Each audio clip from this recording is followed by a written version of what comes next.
Hello guys, आज हम पढ़ेंगे इलेक्ट्रिसिटी। आज अपनी सेकंड क्लास है। आज हम पढ़ने वाले हैं electric potential and potential difference. ठीक है, सबसे पहले बता देता हूँ इलेक्ट्रिक पोटेंशियल होता क्या है कि the amount of electric potential energy at a point is called electric potential. ठीक है, किसी भी पॉइंट पर इलेक्ट्रिक पोटेंशियल एनर्जी की जो अमाउंट होगी उसे हम बोलेंगे इलेक्ट्रिक पोटेंशियल। ठीक है, अब हम बात करेंगे पोटेंशियल डिफरेंस के बारे में। ठीक है, the difference in the amount of electric potential energy between the 2 points in an electric circuit is called electric potential difference। ठीक है, मतलब कि कोई भी हमारे पास सर्किट है, इलेक्ट्रिक सर्किट है कोई भी हमारे पास, तो उसमें हमने कोई 2 पॉइंट ले लेने हैं। ठीक है, तो उन 2 पॉइंट्स पर अलग अलग अपनी जो क्या मैं इलेक्ट्रिक पोटेंशियल एनर्जी डिफरेंट होगी। ठीक है, तो हम हेडिंग से ही समझ गए कि यहाँ पे डिफरेंस की बात कर रहा है। ठीक है, यानी कि ज़्यादा पोटेंशियल में से कम पोटेंशियल को माइनस करना है। ठीक है, बस हमें डिफरेंस निकालना है। ठीक है, यानी कि the difference in the amount of electric potential energy between the 2 point, 2 point की जो बीच की जो इलेक्ट्रिक पोटेंशियल एनर्जी का जो डिफरेंस होगा किसी भी सर्किट में, उसे हम बोलेंगे इलेक्ट्रिक पोटेंशियल डिफरेंस। ठीक है, electric potential difference is known as voltage. ठीक है, यानी कि इलेक्ट्रिक पोटेंशियल जो अपना डिफरेंस आएगा निकल के, उसे हम बोलेंगे अपना वोल्टेज। ठीक है, यानी कि which is equal to the amount of work done. जो हमारे पास जो वोल्टेज आएगा निकालने के बाद वो किसके इक्वल होगा, यानी कि जितना वर्क किया जाएगा, यानी कि the amount of work done, जितना वर्क किया जाएगा, क्या वर्क किया जाएगा अब वो देखते हैं। यानी कि to move an unit charge between 2 points, हमारे पास 2 पॉइंट्स है, तो हमने किसी एक पॉइंट को दूसरे पॉइंट के पास लेके आना है। ठीक है, पास लेके आना है। ठीक है, तो उस पास लाने में जितना वर्क होगा, ठीक है, उस पास लाने में जितना वर्क होगा किसके अगेंस्ट, क्या कहते हैं, स्टैटिक इलेक्ट्रिक फील्ड के। ठीक है, स्टैटिक इलेक्ट्रिक फील्ड के अगेंस्ट हमें उस चार्ज को लेके आना है। ठीक है, अभी स्टैटिक इलेक्ट्रिक फील्ड क्या है अब देखिए, अगर पॉजिटिव चार्ज है तो जो पॉजिटिव चार्ज से जो वो क्या कहते हैं इलेक्ट्रिक फील्ड्स निकलेंगी, वो कैसे निकलेंगी, अपनी आउटवर्ड निकलने वाली है। ठीक है, यानी कि बाहर की तरफ निकलेंगी, तो उसे क्या कहते हैं अपना जो दूसरा चार्ज है उसके मोशन को अपोज करने वाले हैं। ठीक है, तो हम स्टैटिक इलेक्ट्रिक फील्ड के अगेंस्ट ही लेकर आ रहे हैं। ठीक है, देयरफॉर जो वोल्टेज होगा वो क्या होगा, वर्क डन, जितना वर्क किया अपॉन जिस चार्ज को हम लेकर आए उसका चार्ज।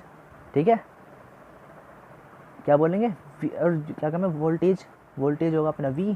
ठीक है, V से डिनोट करेंगे, वर्क डन अपना W और चार्ज अपना Q होगा। ठीक है, अब हम बात करते हैं इनकी यूनिट्स के बारे में। ठीक है, इनकी जो वर्क की जो यूनिट होगी अपनी होगी जूल, इसे हम डिनोट करेंगे कैपिटल J से, और चार्ज की यूनिट होगी कूलम्ब, इसे कैपिटल C से डिनोट करेंगे। पोटेंशियल डिफरेंस की यूनिट होगी वोल्टेज, जिसे हम डिनोट करेंगे कैपिटल V से। ठीक है, इसका मतलब voltage is equal to joule upon coulomb, यानी कि जूल यानी कि कैपिटल J अपॉन C, तो V is equal to J upon C। ठीक है गाइज, जो हमने पढ़ा था V is equal to J upon C, अब उसका मतलब जान लेते हैं। ठीक है, इसका मतलब है 1 volt of electric potential difference is equal to 1 joule of work done to move a charge of 1 coulomb from 1 point to another point in an electric circuit. ठीक है, हम किसी भी सर्किट में क्या कहते हैं 2 चार्ज होंगे अपने पास अलग अलग पॉइंट्स पर। ठीक है, डिफरेंट पॉइंट्स पर 2 चार्ज होंगे। ठीक है, तो हम 1 कूलम्ब चार्ज को, उसका जो हम चार्ज लेके आएंगे उसका चार्ज है अपने पास 1 कूलम्ब। ठीक है, उस 1 कूलम्ब चार्ज को लेके आने में हमने 1 जूल वर्क किया। ठीक है, तो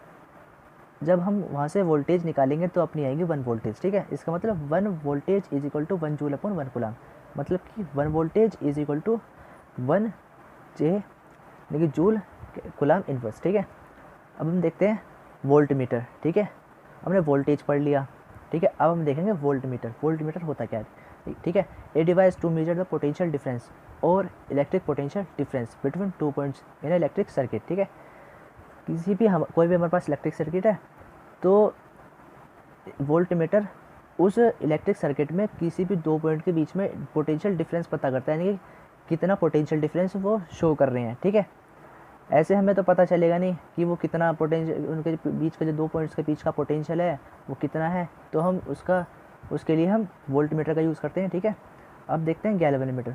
ठीक है, it is a device to detect current in an electric circuit. ठीक है, अब गैल्वेनोमीटर जो है अपना, वो अपना इलेक्ट्रिक सर्किट में करंट को डिटेक्ट करता है। ठीक है, अब हम देखते हैं कि गैल्वेनोमीटर और एमीटर में फ़र्क क्या होता है। ठीक है, कि एमीटर भी करंट को बताता है और गैल्वेनोमीटर भी करंट को बताएगा।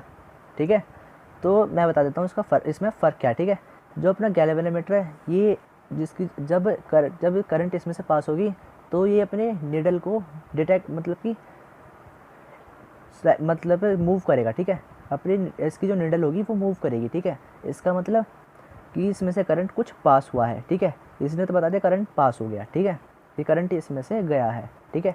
अब जो एमीटर है वो उस पास होने वाली करंट की अमाउंट को बताएगा, ठीक है। आई होप गाइज आपको एमीटर और गैल्वेनोमीटर में डिफरेंस पता चल गया होगा, ठीक है। अब गाइज अब हम बात करते हैं अपने ओम्स लॉ पे, ठीक है। अब ओम्स लॉ क्या है, ठीक है। ये ohm's law states that, ohm's law कहता है कि the potential difference between two points, potential difference है दो पॉइंट्स के बीच का, is directly proportional to the electric current, ठीक है, एट ए कॉन्स्टेंट टेम्परेचर, ठीक है। अब यहाँ कॉन्स्टेंट टेम्परेचर लिया क्यों गया है, ठीक है। अगर हम कॉन्स्टेंट टेम्परेचर नहीं लेंगे तो जब जैसे जैसे करंट पास होगी तो करंट की अमाउंट बढ़ती चली जाएगी, करंट की अमाउंट बढ़ेगी तो जो अपनी वायर है, अपनी जो सर्किट में जो वायर है वो हीट होने लग जाएगी, ठीक है। तो वहाँ पे अपना हीटिंग इफेक्ट शो हो जाएगा, इसलिए हम कांस्टेंट टेम्परेचर की बात करते हैं, ठीक है। हर जगह हम करेंगे कांस्टेंट टेम्परेचर की बात, ठीक है।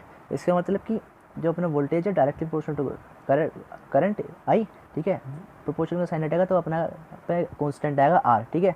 इसे हम बोलेंगे V is equal to I R, ठीक है। इसकी हम बात इस चैप्टर में हर जगह करने वाले हैं, ठीक है। अब हम बात कर लेते हैं इसमें नोटेशन क्या है, ठीक है। ये V इज इक्वल टू अपना है पोटेंशियल डिफरेंस और I अपना इलेक्ट्रिक करंट है, ठीक है, और R अपना रेजिस्टेंस है, ठीक है। अब हम देखते हैं यूनिट ऑफ रेजिस्टेंस, जो अपनी यूनिट, जो रेजिस्टेंस की जो यूनिट है अपनी होगी ओम, इसे हम इस साइन से डिनोट करते हैं, ठीक है। ये जो अपना साइन है ना, इससे डिनोट करेंगे, ठीक है गाइस हमने पढ़ा रेजिस्टेंस, ठीक है। अब देखते हैं रेजिस्टेंस होता क्या है, ठीक है। The resistance is the property of conductor, ठीक है, ये कंडक्टर की प्रॉपर्टी होती है। अभी प्रॉपर्टी होती है, क्या ये वर्क क्या करती है प्रॉपर्टी, ठीक है, वो देखते हैं। Which resist the flow of electric current through it, मान लो कि कंडक्टर में से कुछ अमाउंट करंट पास हो रहा है, ठीक है, कुछ अमाउंट करंट पास हो रहा है, तो उस करंट को कंडक्टर में जो रेजिस्टेंस है, ठीक है, वो उसे अपोज करेगा, ठीक है, उसे अपोज करने वाला है, ठीक है। ये कंडक्टर की एक प्रॉपर्टी होती है रेजिस्टेंस, ठीक है, जो अपोज करेगा यानी कि हिंड्रेंस पैदा करेगा करंट के फ्लो में, ठीक है। अब देखते हैं 1 ओम, 1 ओम है क्या, 1 ohm of resistance R is equal to the flow of 1 amount of current, ठीक है, through a conductor between 2 points having potential difference equal to 1 volt, ठीक है। अब 1 ओम जो रेजिस्टेंस है वो किसके इक्वल होगा, तब वो होगा जब कंडक्टर में से 1 एम्पियर की तो करंट पास हो रही चाहिए, ठीक है, पास हो रही हो, और जो अपना कंडक्टर का मतलब कि जिस 2 पॉइंट्स के बीच में जो कंडक्टर है उस पॉइंट के बीच में जो अपना जो पोटेंशियल डिफरेंस है वो होगा 1 वोल्ट, ठीक है। अब इसका मतलब देखते हैं, 1 ohm is equal to 1 volt upon 1 ampere, इसका मतलब 1 ohm is equal to 1 volt per ampere, ठीक है, 1 वोल्ट एम्पियर इनवर्स, ठीक है।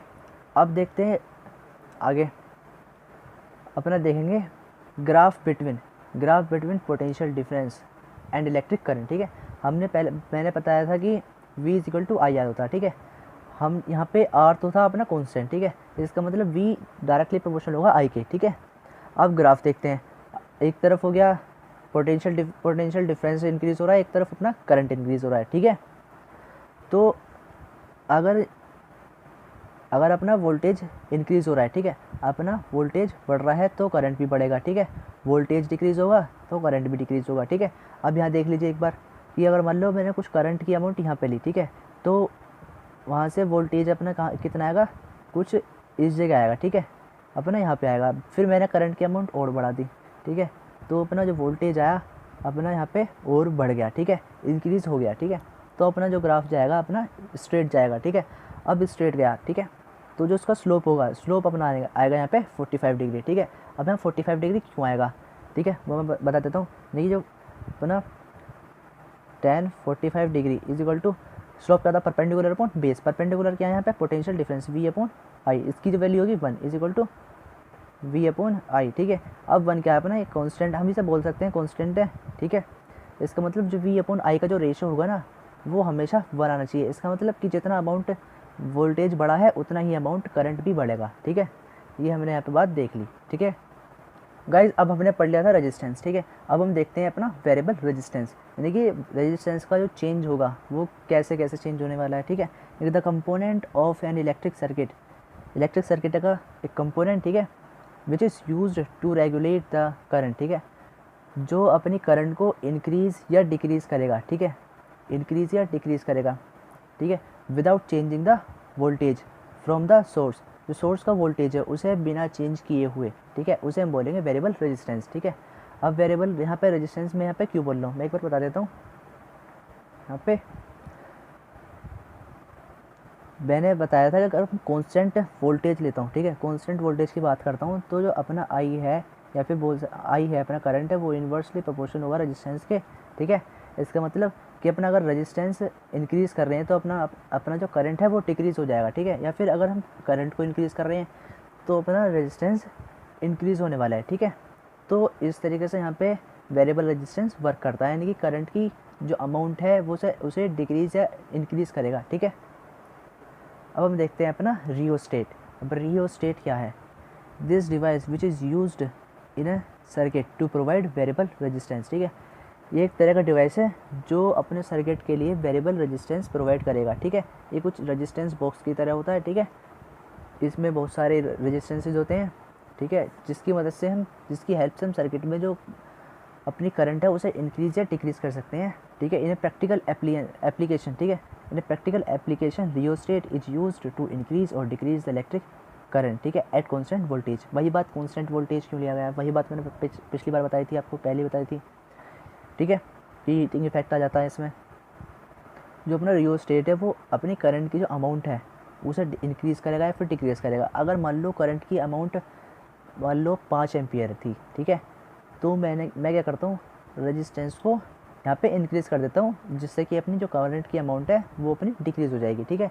या फिर करंट की अमाउंट पहले 1 एम्पियर थी तो मैं रेजिस्टेंस को क्या करता हूँ, डिक्रीज़ कर देंगे, तो अपनी करंट की जो अमाउंट है वो इंक्रीज़ हो जाएगी, ठीक है।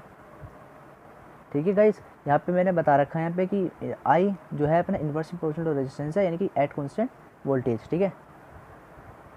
अब मैं बता रहा था कि जो है ना, जो रेजिस्टेंस है कंडक्टर में रेजिस्टेंस, उसका कारण क्या है, कंडक्टर में रेजिस्टेंस क्यों है, ठीक है। मैं बता देता हूँ ये cause of resistance in a conductor, मतलब कि flow of electron in a conductor in electric circuit. Conductor में यानी कि इलेक्ट्रिक करंट है, उसमें इलेक्ट्रिक करंट है, जिस डायरेक्शन में इलेक्ट्रिक करंट होगा उसके अपोजिट डायरेक्शन में इलेक्ट्रॉन्स का फ्लो होने वाला है, ठीक है, कंडक्टर के अंदर, ठीक है। अब कंडक्टर के अंदर तो होते हैं अपने पॉजिटिव चार्ज, ठीक है। The positive particles, positive charge of conductor creates the hindrance to flow of electron, ठीक है, यानी कि इलेक्ट्रॉन के फ्लो में वो रुकावट पैदा कर देते हैं पॉजिटिव पार्टिकल्स जो होते हैं अपने कंडक्टर में, ठीक है। अब हिंड्रेंस क्यों पैदा करते हैं, ठीक है। अब पॉजिटिव और नेगेटिव मिलेंगे तो आपस में अट्रैक्शन होगा, ठीक है, जिसकी वजह से ये हिंड्रेंस पैदा कर देते हैं, ठीक है। This hindrance is because of attraction between them, this hindrance the cause of resistance in the flow of electricity, ठीक है। जो अपनी हिंड्रेंस हुई है, जो अपनी हिंड्रेंस इन्होंने पैदा की है, फ्लो किस में हिंड्रेंस पैदा की है, फ्लो ऑफ इलेक्ट्रॉन के मोशन में जो इन्होंने हिंड्रेंस पैदा की है उसे हम बोलेंगे अपना रेजिस्टेंस, ठीक है। रेजिस्टेंस भी यही वर्क करता है, ठीक है, करंट के मोशन को अपोज करेगा, ठीक है। अब देखते हैं factor on which resistance of the conductor depend, ठीक है। जो अपना कंडक्टर का जो रेजिस्टेंस है वो किन किन फैक्टर पे डिपेंड करेगा, ठीक है। यहाँ पे मैं दो बेसिकली पॉइंट्स हैं, ठीक है। The resistance in a conductor depends on the nature, conductor के नेचर पर डिपेंड करेगा। दूसरा, length and the area cross section of the conductor, length पर और area of the cross section of the conductor पर डिपेंड करेगा, ठीक है गाइस। अब हम देखते हैं कि नेचर ऑफ मटेरियल, यानी कंडक्टर के मटेरियल के नेचर पर कैसे डिपेंड करने वाला है, ठीक है। अब हम वो बेसिकली हम यहाँ पे दिखाएंगे। Some material creates the least hindrance and hence are called good conductors, ठीक है। अब जो गुड कंडक्टर्स होते हैं तो उनमें तो जो अपना पॉजिटिव चार्ज है वो बहुत कम होता है, ठीक है, जिसकी वजह से जो इलेक्ट्रॉन का मोशन है वो अपोज नहीं हो पाता, ठीक है। और अपना यहाँ पे रेजिस्टेंस भी हो जाता है फिर कम, ठीक है। जब ज़्यादा करंट पास होगा तो रेजिस्टेंस यहाँ पे कम हो जाएगा, ठीक है, इसीलिए गुड कंडक्टर्स कहते हैं इन्हें हम, ठीक है। तो कुछ एग्जांपल्स है जैसे कि सिल्वर हो गया, आयरन हो गया, एक्सेट्रा। वाइल कुछ मतलब कि some other materials creates more hindrance in the flow of electric currents, such materials are called bad conductors या फिर इंसुलेटर्स भी कह सकते हैं, ठीक है। कुछ जो अपने इंसुलेटर्स होते हैं उनमें जो अपना पॉजिटिव चार्ज है वो ज़्यादा अमाउंट पाया जाता है, जिसकी वजह से मोर इंड्रेंस होती है। मोर इंड्रेंस होगी तो लेस करंट पास होगा, लेस करंट पास होगा तो हाई रेजिस्टेंस हो जाएगा उसका, ठीक है। और जो हाई रेजिस्टेंस हो गया तो करंट के जो मोशन को बहुत ज़्यादा अपोज करने वाला है, ठीक है। तो कुछ एग्जांपल्स हैं जैसे कि वुड हो गया और हार्ड प्लास्टिक होगी, ठीक है। अब हम देखते हैं length of conductor. Length of conductor पर कैसे डिपेंड करेगी, अपना रेजिस्टेंस है, जो अपना रेजिस्टेंस है वो लेंथ ऑफ कंडक्टर पर कैसे डिपेंड करने वाला है यहाँ पे। The resistance R is directly proportional to the length of conductor, ठीक है। लेंथ ऑफ कंडक्टर के डायरेक्टली प्रोपोर्शन होगा अपना रेजिस्टेंस, ठीक है। यानी R is directly proportional to the L, ठीक है। इसे हम इक्वेशन नंबर फर्स्ट मान लेंगे और एल क्या है पे रेंथ ऑफ कंडक्टर, ठीक है। अब देखते हैं area of cross section. Area of cross section पे कैसे डिपेंड करेगा, ये तो area of cross section resistance R is inversely proportional to the area of cross section A of the conductor, ठीक है। हमारे पास कोई कंडक्टर है, उसका जो एरिया ऑफ क्रॉस सेक्शन है वो अपने पास है कैपिटल ए, ठीक है। तो जो अपना रेजिस्टेंस है उसके इन्वर्सली प्रोपोर्शन होगा। अब देखते हैं कैसे, बता देता हूँ कैसे होगा इन्वर्सली प्रोपोर्शन। कि जो अपना ए है, एरिया है, अगर एरिया बड़ा होगा तो उसमें से करंट ज़्यादा पास होगी, ठीक है। यानी कि area is directly proportional to the current, ठीक है। जितना ज़्यादा एरिया होगा उतनी ही ज़्यादा अपनी करंट पास होगी, और जितनी ज़्यादा करंट पास होगी उतना ही उसका रेजिस्टेंस कम हो जाएगा, ठीक है। उतना ही उसका रेजिस्टेंस कम हो जाएगा। इसका मतलब कि मान लो अगर एरिया बढ़ रहा है, ठीक है, एरिया अपना बढ़ रहा है तो अपना जो रेजिस्टेंस है वो हो जाएगा कम, ठीक है। या फिर कह सकते हैं कि resistance is inversely proportional to the area, ठीक है। इसे हम मान लेते हैं सेकेंड इक्वेशन, ठीक है। अब क्या कहते हैं, मैंने यहाँ पे दिखाया था कि इक्वेशन नंबर फर्स्ट और इक्वेशन नंबर सेकेंड, ठीक है। यहाँ पर दो इक्वेशन आ गई। अब हम करते हैं from equation first and second. इसका मतलब कि R is directly proportional to L upon A के, ठीक है। हम प्रोपोर्शनल का साइन हटाएंगे तो हमारे पास जो कांस्टेंट आएगा वो साइन करेंगे रो, ठीक है। उसका साइन कुछ इस तरीके से होता है, देख लीजिए आप।